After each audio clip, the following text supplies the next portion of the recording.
Ada 3, yaitu yang pertama adanya pihak penjual dan pembeli, 2 adanya uang dan benda, 3 adanya lafal. Kemudian di sini ada syarat, yaitu yang pertama ada subjek atau pembeli atau penjualnya. Kemudian di sini ada objek, yaitu barang yang diperjualbelikan.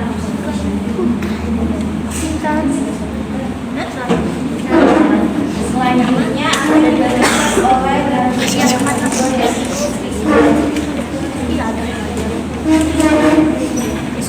Selanjutnya syarat-syarat ijab kabul. Yang pertama, jangan ada yang memisahkan pembeli.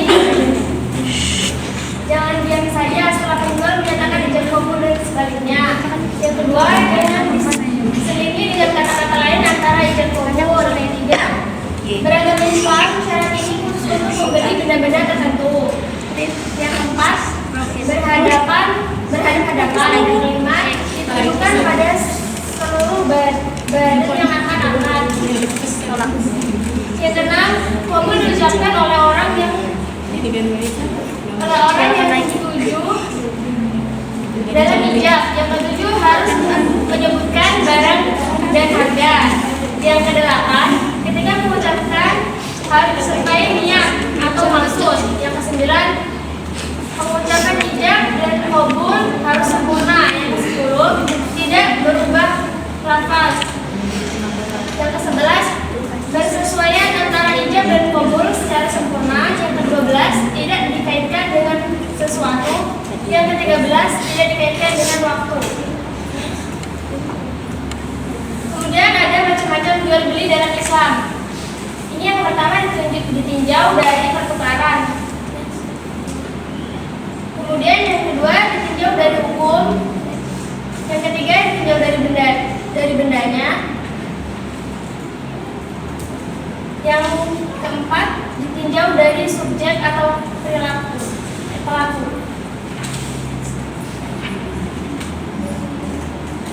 Yang kelima ditinjau dari harga.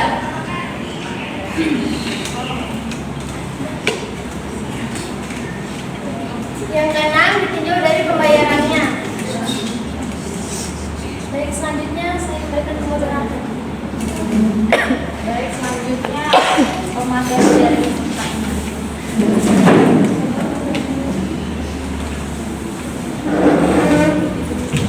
Selanjutnya yaitu kaya dalam jual beli. Maka kaya nanti boleh memilih antara dua, apakah akan meneruskan jual beli atau menggugurkannya atau membatalkannya.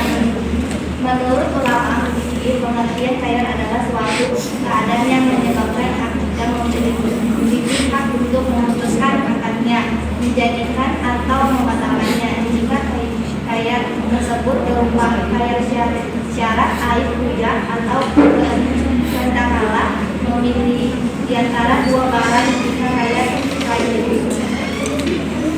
kaya terbagi menjadi 3, yaitu kaya majelis, kaya syarat, dan kaya aib. Kaya majelis artinya penjual dan pembeli boleh memilih atau melanjutkan jual beli atau membatalkannya. Kaya syarat yaitu penjual yang seharusnya di dalamnya disyaratkan sesuatu baik oleh penjual maupun pembeli. Yang ketiga kaya aib atau cacat. Menurut ulama fikih adalah keadaan yang membolehkan salah seseorang yang berkehendak memiliki hak untuk membatalkan akad atau menjadikannya sehingga ditemukan aib atau kecacatan di salah satunya dijadikan alat kepada perkara yang tidak diketahui pemiliknya waktu akad. Selanjutnya kaya dari di sini akan membuka sesi tanya jawab. Dari ini saja. Kenalan, saya Cynthia dari kelompok 3B. Di sini saya akan bertanya apa pengertian dari majelis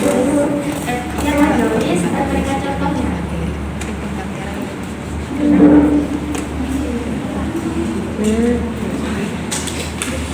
Baik, satu pertanyaan lagi. Perkenalkan, saya Amanda Filia dari kelompok 3B. Izin bertanya, bagaimanakah hukum jual beli pada umumnya dalam Islam?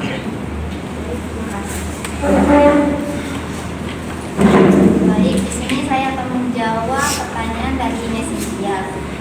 Kaya majelis artinya Selanjutnya penjual dan pembeli boleh memilih akan melanjutkan jual beli atau membatalkannya selama keduanya masih berada di tempat yang sama. Contohnya kalau misalnya kita lagi pergi ke suatu tempat dan kita menanyakan barang, seperti contohnya sepatu ya, dan kita pergi ke salah satu toko. Nah, kita udah melihat sepatu yang kita mau, tapi size-nya itu tidak ada dan kita meminta membatalkannya dan si penjual juga menerima kita membatalkannya. Seperti itu. Apakah ada kesalahan?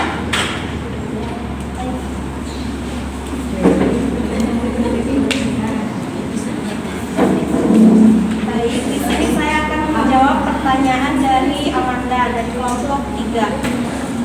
Apa hukum jual beli dalam Islam? Hukum jual beli dalam Islam itu hukumnya mubah, artinya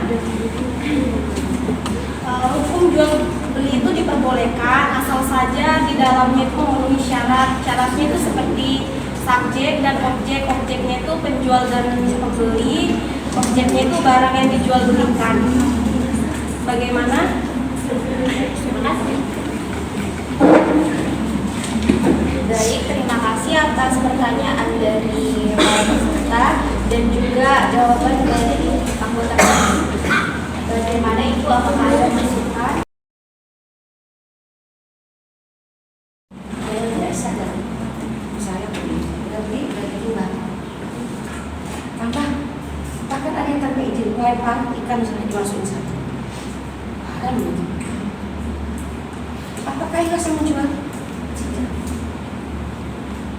Jengkel. Nah, untuk ini bisa membuat rugi orang, ya kan? Misalnya sudah kalau benar timbangannya sudah 1 kilo ditambahin lagi kan lebih rugi dong dia.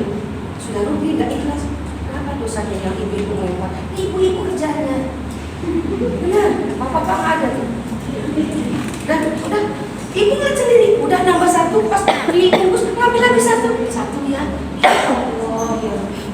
Itu kalau sudah jadi kebiasaan susah menghilangkannya walaupun nanti dia jadi orang kaya. Tetap seperti itu. Jadi mulai sekarang dikasih tahu ibu-ibunya, tante-tantenya mau ke pasar.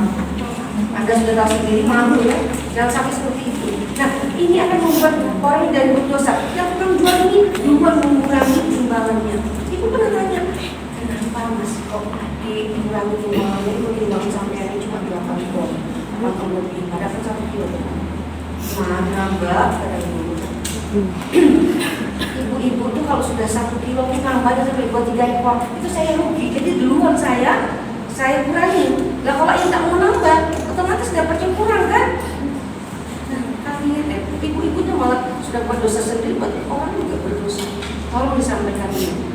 Pada akhirnya efeknya barang-barang haram yang dimakan itu akan mengurangi tumbuh kembang anak, baik perilakunya maupun kan berpengaruh. Barang-barang haram itu menjadi noda-noda hitam di dalam diri kita, bisa menjadi penyakit, bisa menjadi mengaruhi tumbuh kembangnya. Mungkin dari cara bergaulnya dia kurang baik. Bukan makanan-makanan. Bahkan yang paling miris, doa kita tidak akan terkabulkan kalau kita makan barang Haram. memakai barang Haram. haram nggak bisa. Jadi maaf aja. Ini apalagi ini pada perantau sana, pinjam aku bajunya sehari aja. Jadi ini berapa? Sehari. Ternyata sampai 2-3 hari nggak kembali dipakai, padahal dipakai sholat pula. Kira-kira itu gimana? Lepas dari janji kan? 1 hari mau kembali, tapi masih 3 hari dipakai sholat pula. Haram. Kalau sama nggak ikhlas itu malah numpuk. Dia juga perlu bajunya masih dipakai. Orang sampai dan kembalikan. Ini yang kadang-kadang kita lupa berkawan, pinjam lupa kembalikan. Jadi kita punya kewajiban untuk mengingatkan teman lain. Jadi pinjamnya seringkali jangan dibiarkan, kasihan, nanti dia akhirnya dia lalai. Jadi kita harus tega demi Kebaikan. Jadi satu besok tadi loh. Kalau tadi jam 11, besok jam 11 juga dan ini sudah 1 hari. Misalnya, mengingatkan dia supaya disiplin.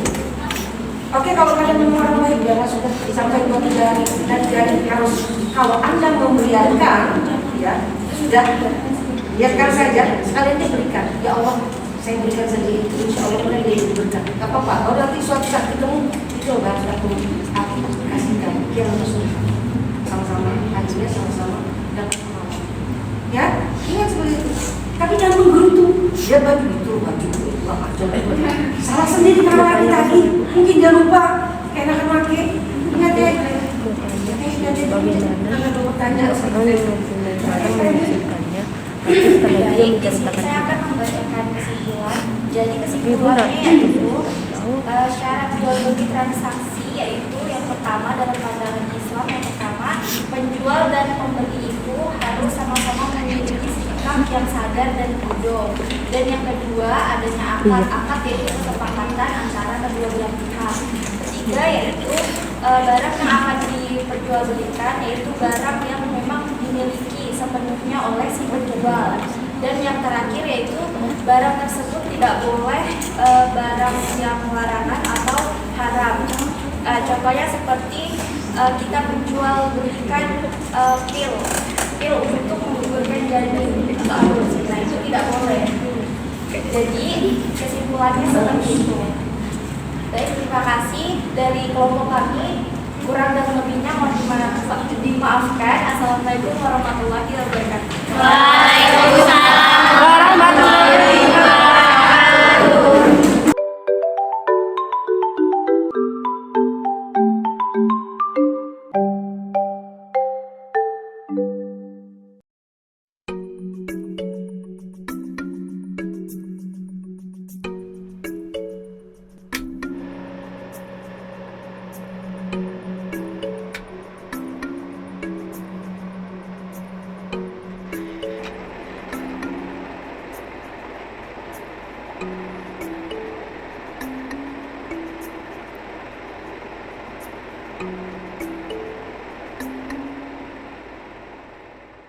Assalamualaikum warahmatullahi wabarakatuh.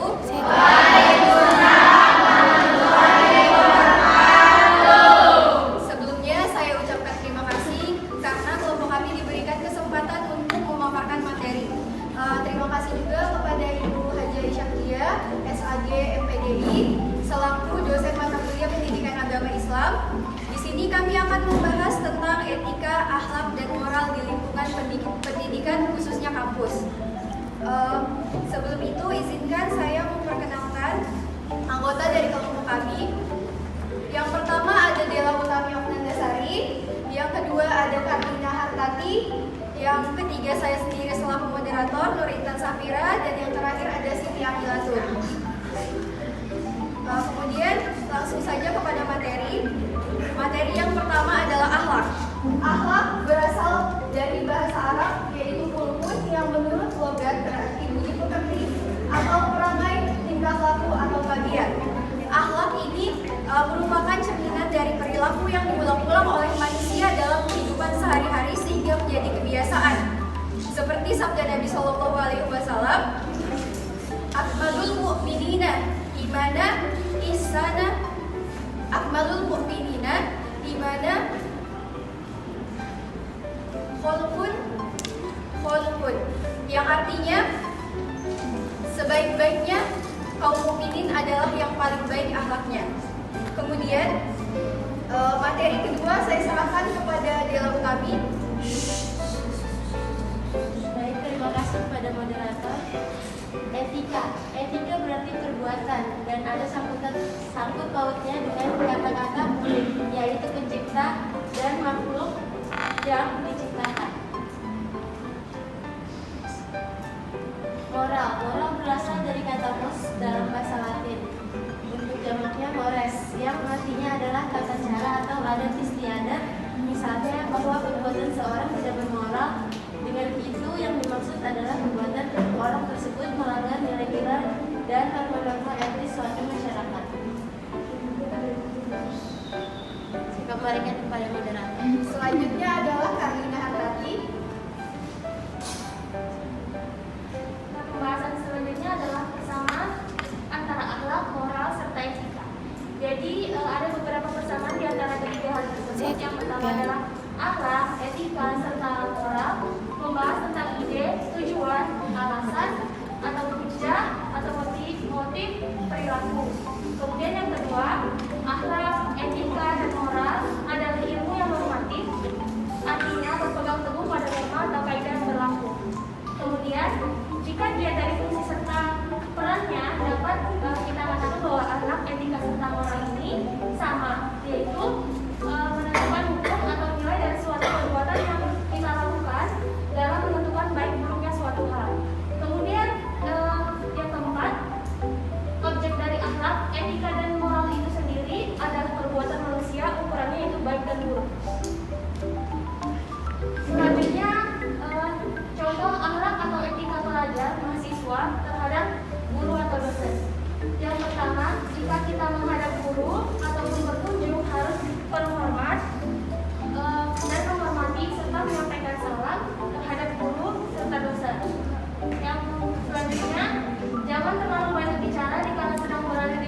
selanjutnya adalah sesi diskusi, yang dimana kami akan memberikan kesempatan kepada teman-teman untuk memberikan pertanyaan.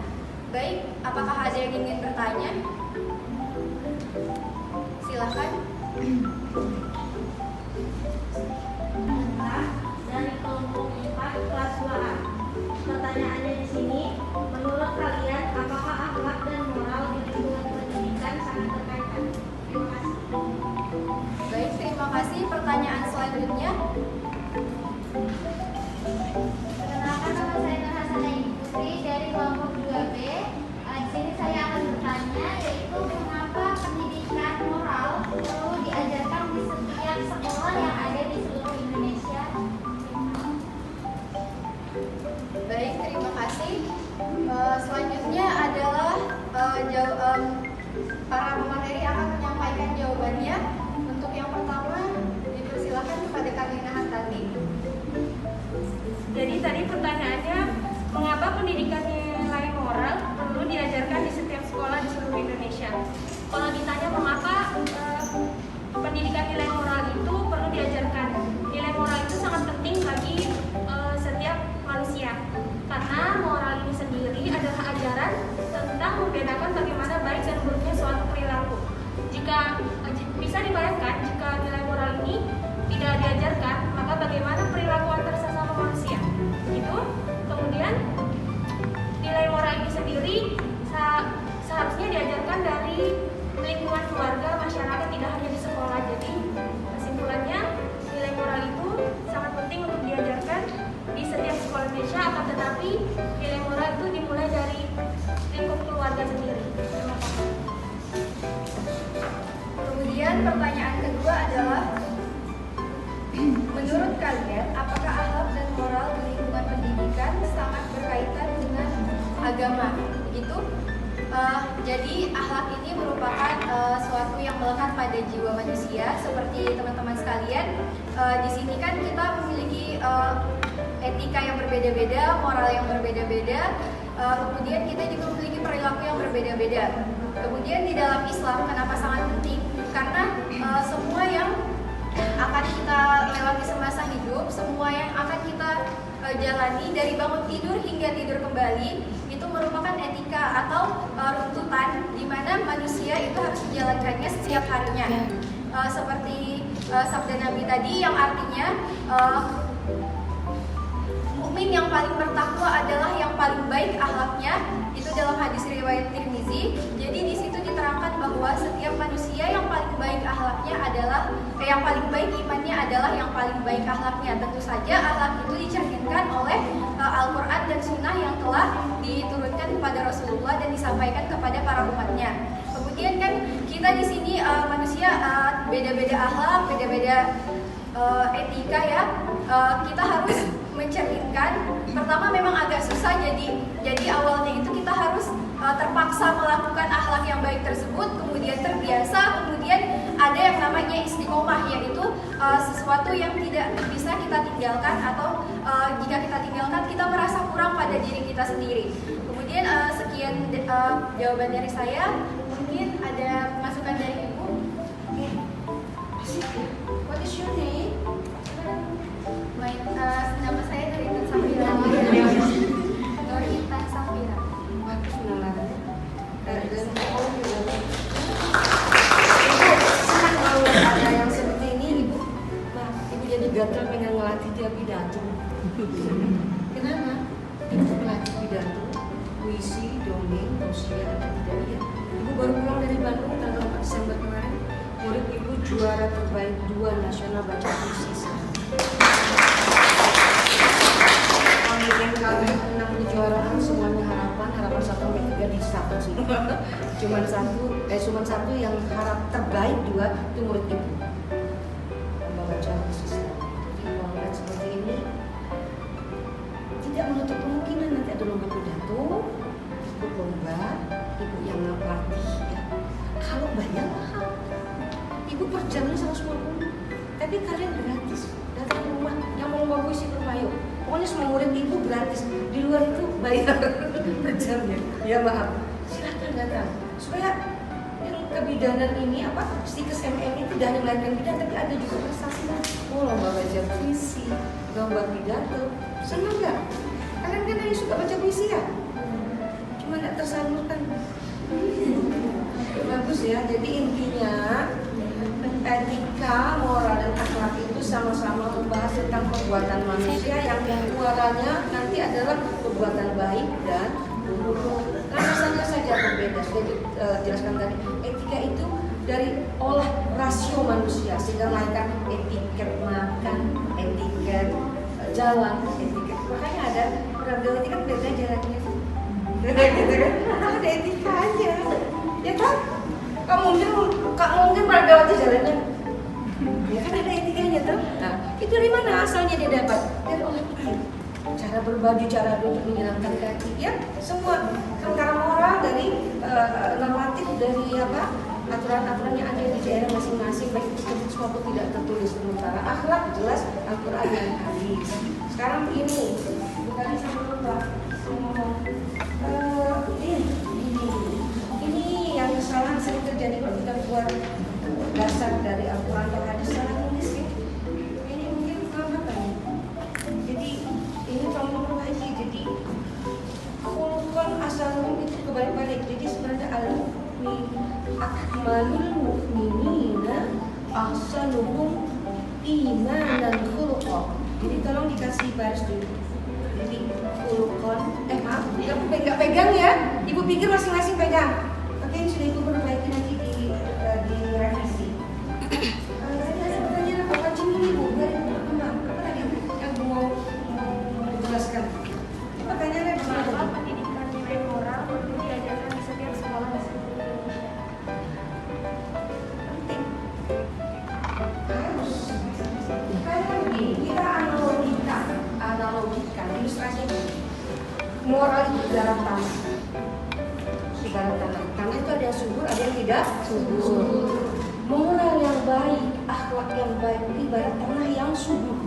Tanah yang subur ditanami bibit yang kurang baik, dia akan tetap bisa tumbuh. Bahkan bibit yang setengah mati ditanami juga bisa tumbuh. Tapi coba saja tanam bibit yang setengah kapok tadi atau setengah kurang bagus, ditanam di tanah yang gersang, tumbuh enggak? Begitu juga akhlak itu. Kalau kita dasarnya akhlaknya baik, nanti jadi bidan yang baik. Kalau moralnya sudah baik, maka kalian tetap akan menjadi bidan yang baik sampai mati. Itu niatkan. Jadi moral itu penting, sangat penting, bukan itu lagi, sangat penting. Bahkan Rasulullah sendiri diutus ke muka bumi ini hanya untuk memperbaiki akhlak manusia. Innama bu'istu bitammima makarimal akhlak, kata Rasul. Sesungguhnya aku diutus ke dunia ini untuk memperbaiki akhlak manusia, bukan untuk menjadikan kalian orang, menjadikan teknokrat. Akhlak dulu berbaik. Kalau sudah akhlak baik, maka semua akan jadi baik. Silakan tutup. Baik, mungkin sekian dari kelompok kami. Saya memberikan kesempatan kepada Notulet untuk menyampaikan kesimpulan. Tadi siapa namanya Mbak? Dulu Intan Safira ya. Ibu nyanyi siapa tahu. Dan mau puisi nanti ibu ikutkan lomba loh. Biar tampil nanti. Buat ibu yang di kampus lain yang prodi PGRI, guru-guru ibu tantang untuk lomba pidato. Juara dan gabungan sih. Juara 3. Luar biasa. Dapat uang 2,5 juta. Kan bukan lumayan lagi. Ada di rumah ibu. Nah sekarang guru-guru yang ibu ajari itu harus belajar pidato ambil nilai luas. Coba. Karena guru itu kan harus belajar selama ya. Jadi aturan retorika berkata-kata itu dari level ke bawah bisa terbeli.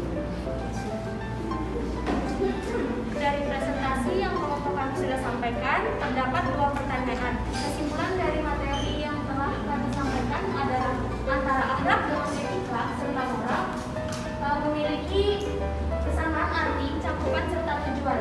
Namun pun demikian, ada memiliki perbedaan satu sama lainnya. Dalam perspektif Islam sendiri, akhlak dan tasawuf sangat berkaitan erat karena sama-sama bertujuan untuk mendekatkan diri kepada Allah Subhanahu wa Ta'ala. Baik, sekian presentasi dari kelompok kami. Kurang dan lebihnya kami mohon maaf. Wassalamualaikum warahmatullahi wabarakatuh.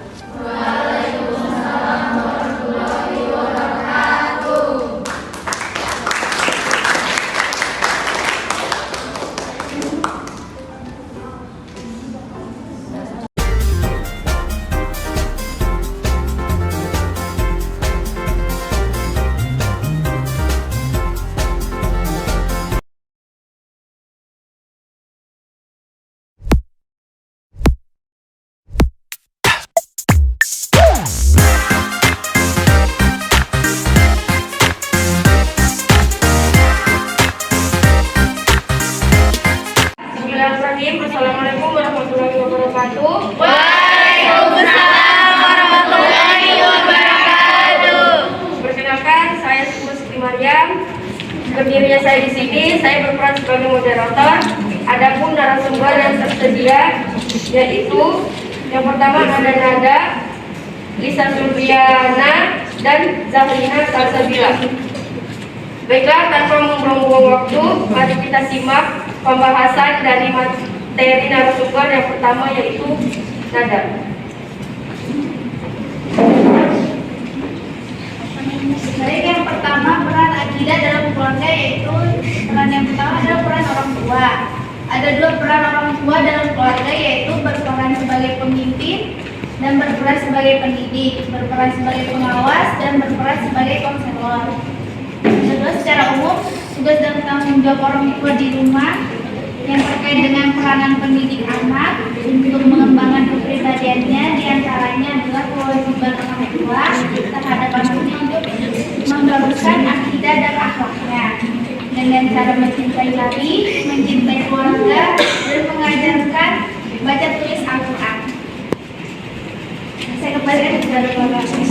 Baiklah, selanjutnya materi akan disampaikan oleh Zahrina Salsabila. Yang kedua, menanamkan akidah. Yang pertama, menanamkan. Yang menanamkan berasal dari kata menanam, yang bermakna menyatakan proses pembuatan kemudian bermakna mungkin, yaitu melakukan pekerjaan untuk orang lain. Dari penjelasan itu, berarti menanamkan sama dengan menumbuhkan atau menumbuk sesuatu untuk orang lain. Dengan persoalan ini mengenai akidah. Akidah menurut bahasa Arab berasal dari kata al-aqdu yang berarti ikatan, atau siklu yang berarti kepercayaan atau keyakinan yang kuat. Al-ikamu yang artinya mengokohkan, menetapkan, dan al-aqdu kuat yang berarti mengikat dan kuat. Terima kasih. Saya kembalikan kepada Baiklah, materi selanjutnya akan disampaikan oleh Lisa Surbiana. Yang ketiga, anak dalam umur 1-12 tahun masih tergolong anak rumahan atau istilah anak kami. Jika anak kami kemudian di rumah tua, anak pertama kali mendapatkan bimbingan dan pelajaran. Biasanya di umur inilah anak masih sering meniru-niru perbuatan orang sebelumnya, termasuk orang tuanya. Bila orang tuanya dalam memberikan bimbingan biasanya baik, bisa jadi anak akan ikutan baik. Begitu pula sebaliknya, bila bimbingannya tidak baik, kemudian anak pun akan tidak baik. Sahabat, menurut Muhammad Atiyah Al-Abrasi seperti dikutip Kamrani mengungkapkan bahwa pengaruh keluarga terhadap anak antara lain yaitu satu, dalam bahasa dan logat bicara. Dalam logat bicara dengan bahasa ibunya, maka jika pembicaraan ibu itu baik, akan baik pula pembicaraan anaknya. Yang kedua, dalam tingkah laku, adab dan pergaulan anak, adab yang timbul akan timbul pada keluarga yang luhur. Suasana yang tercipta dalam melingkungi anak adalah faktor penting dalam pembentukan akhlaknya. Yang ketiga, berpengaruh pada perasaannya, kemusnahan dan penguatan mazhab yang baik. Anak yang dihiasi dengan pendidikan yang menarik, upaya kita dan lahir kekuatan rasa dan seni, tetapi sebaliknya anak akan kosong dan jauh dari rasa dan seni. Saya kembalikan kepada Baiklah, sekian dari pemaparan kelompok saya. Saya akan memberikan suatu kesempatan bagi dua kelompok yang ingin bertanya. Jika ada pertanyaan, saya silakan untuk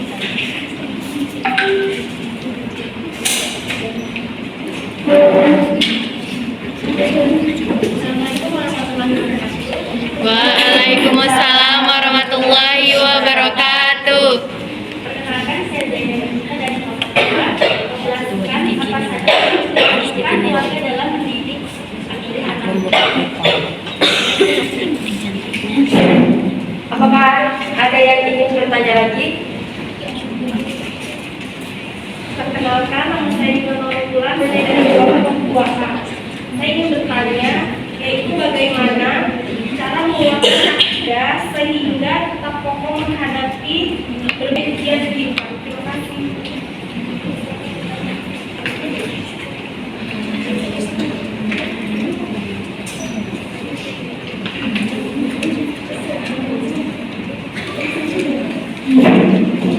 Baik, di sini saya akan menjawab pertanyaan dari kelompok 2B, yaitu bagaimana cara menguatkan akidah agar tetap kokoh dalam kehidupan sehari-hari.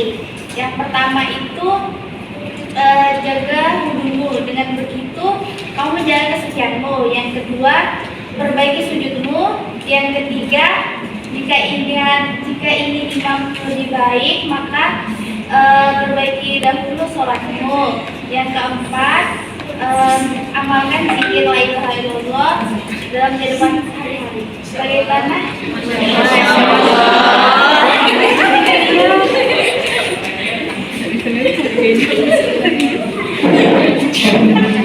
Baik, di sini saya akan menjawab pertanyaan dari Zainal Masita. Pertanyaannya, jelaskan apa saja yang harus dilakukan keluarga dalam mendidik anaknya.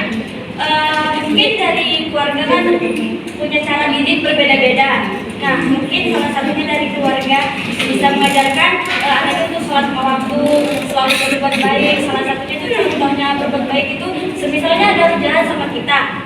Nah, kita tidak boleh membalas, kita harus mengasih tahu, memberitahukan kepada anak itu kita harus berbuat baik dan membalas perbuatan jahatnya dengan perbuatan baik.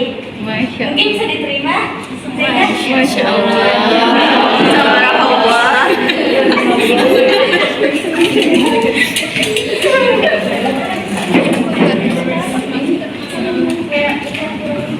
Baiklah,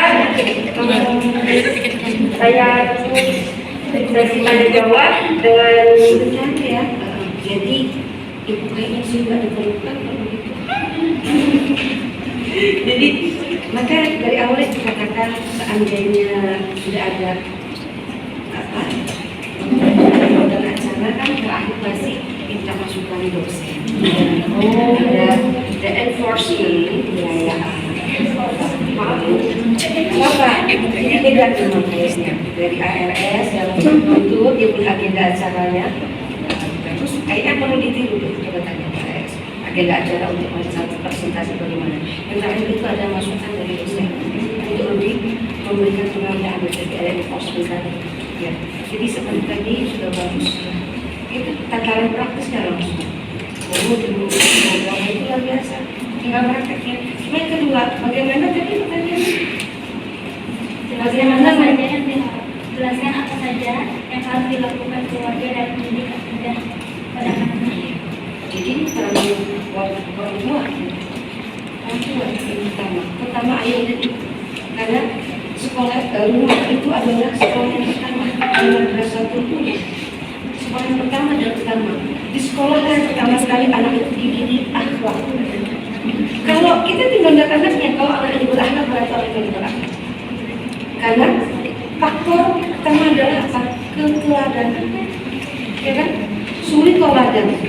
Gak bisa jadi anak itu bisa sholat ke orang tuanya. Ayo sholat, bapaknya main HP. Kan berarti bapaknya juga berwudu, berdiri. Ayo sholat semua. Bapak tunggu 5 menit sudah semua kumpul. Tidak, ayo sholat. Bapaknya mau sholat, gak bisa. berdiri di depan. Begitu keadaan Rasulullah. Ketika disuruh umatnya disuruh untuk memotong kambing, sekarang kita potong, nggak ada yang mau. Jadi kata istri Rasulullah, sampai yang keluar cari kambingnya, potong di hadapan mereka. Setelah beliau melakukan, barulah seluruh umatnya melakukan. Disuruh potong rambut, tahalul, nggak ada yang mau. Beliau duluan melihat, nggak perlu ngomong, Rasulullah langsung mempraktekkan. Jadi keteladanan itu langsung dipraktekkan oleh orang tua. Jadi keteladanan itu ya yang penting dalam membina akhlak itu, keteladanan nomor satu. Dan pertama dan utama adalah sekolah adalah rumah adalah school of love, sekolah yang melahirkan cinta dan kasih sayang. Kalau anak dididik dengan amarah, dia akan jadi pemarah, ya kan? Kalau anak dididik dengan kasih sayang, dia pun terlibat. Jadi balance. Tak mungkin anak-anak dididik dengan marah, dia jadi lembut juga. Apa yang diterima dalam topik itu yang dipraktikkan, ya kan? Begitu saja, karena mau cepat, karena banyak mau cerita. Waktunya, silakan. Ya, kembali biar cepat ya. Baiklah, saya akan menyampaikan kesimpulan dari materi yang disampaikan dan narasumber. Kesimpulannya, peran orang tua dalam menanamkan akidah dan nilai ibadah pada anak mempunyai tingkat pemahaman agama yang baik, dapat menanamkan nilai akidah dan nilai ibadah yang baik. Sekian dari saya akhiri. Wassalamualaikum warahmatullahi wabarakatuh. Mohon maaf jika ada kurangnya. Terima kasih.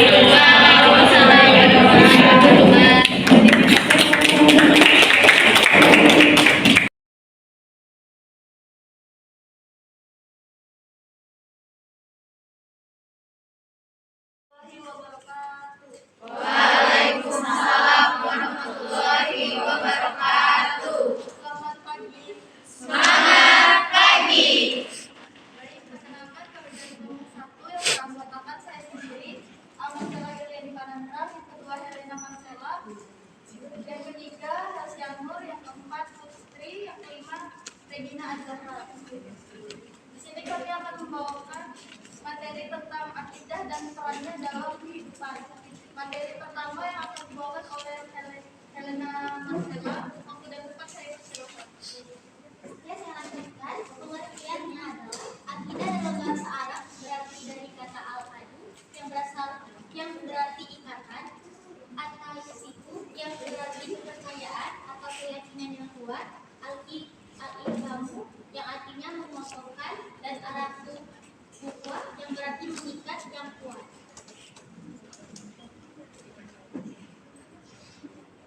Selanjutnya yaitu ruang lingkup akidah. Kajian akidah menyangkut keyakinan umat Islam atau iman. Sementara ulama dalam kajiannya tentang akidah Islam menggunakan sistematika sebagai berikut. Yang pertama, yang kedua nubuat, yang ketiga ruhaniat, dan empat syariat. Lanjutkan. Materi yang kedua yang dibawakan oleh Hasyanur dan tempat saya silakan. Selanjutnya dari akidah Islam. Dalam ajaran Islam, akidah memiliki kedudukan yang sangat penting. Ibarat suatu bangunan, akidah adalah fondasi.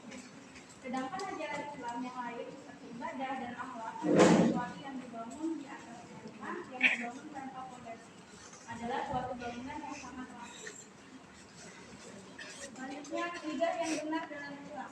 Akidah yang benar dan lurus serta terjalani dari kontaminasi adalah akidah yang diajarkan oleh Rasulullah SAW dan dijalankan oleh para sahabat. Jadi materi ketiga yang akan dibawakan oleh Putri dan tempat saya silakan. Selanjutnya, manfaat akidah bagi umat muslim. Adapun ciri-ciri akidah Ahlus Sunnah adalah seperti ini. Yang pertama, sifat penampilannya bersih dan akurat. Yang kedua, akidah yang berlandaskan penyerahan total kepada Allah dan Rasulnya. Ketiga, akidah Ahlus Sunnah wal Jamaah. 4, akidah yang mudah dan terang. 5, akidah yang universal. 6, akidah yang stabil. Adapun manfaat mempelajari akidah Islam diantaranya yang pertama memperoleh petunjuk hidup yang benar, Kedua, selamat dari pengaruh kepercayaan yang akan membawa kerusakan dan jauh dari kebenaran. Tiga, memperoleh kesenangan hidup yang hakiki karena ada hubungan batin dengan Sang Pencipta. Empat, tidak mudah terpengaruh dengan dunia yang sifatnya sebentar. Yang kekal adalah akhirat. Lima, mendapat jaminan surga jika akidahnya tak tercampur dengan syirik dan selamat dari kebanyakan mereka.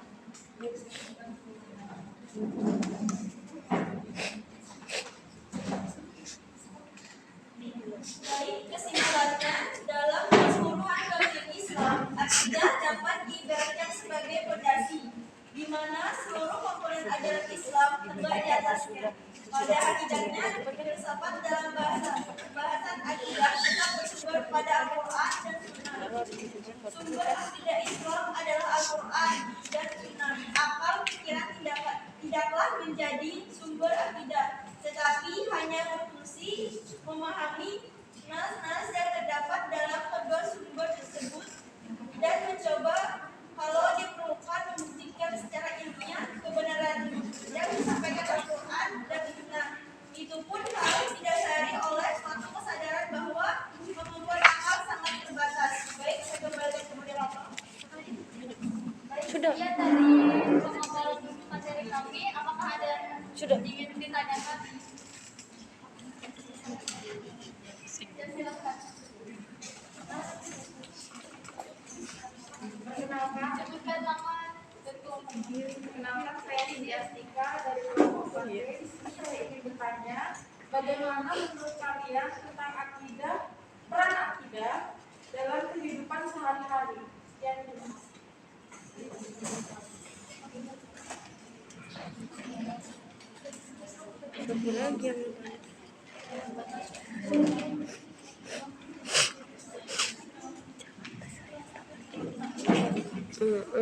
Baik, saya akan menjawab pertanyaan dari Cindy Astika. Dalam kehidupan, peran akidah antara lain yaitu sebagai pelindung hidup agar dapat membedakan mana yang baik dan mana yang buruk, serta melindungi diri agar tidak termasuk dan terjerumus dari ajaran sesat, serta menumbuhkan semangat beribadah kepada Allah Subhanahu. Apakah itu menjadi atau ada pertanyaan? Baik, apakah ada yang ingin bertanya lagi? Silakan. Perkenalkan, nama saya Supriyadi, saya dari kelompok 2. Di sini saya bertanya, bagaimana menerapkan prinsip akidah Islam dalam kehidupan sehari-hari?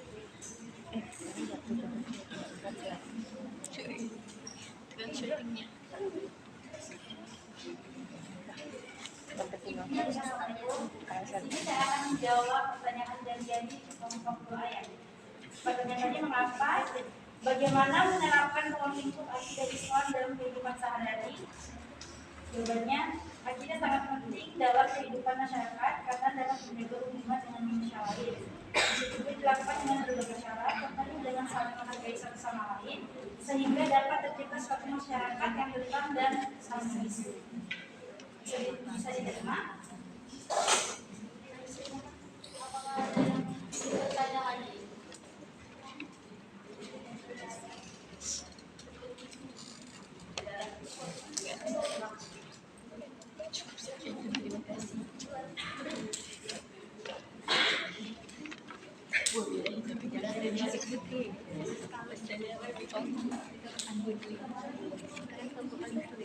Untuk anak soleh. Saya akhiri presentasi pada pertemuan ini. Mohon maaf jika ada kesalahan dan kata. Wassalamualaikum warahmatullahi wabarakatuh. Waalaikumsalam.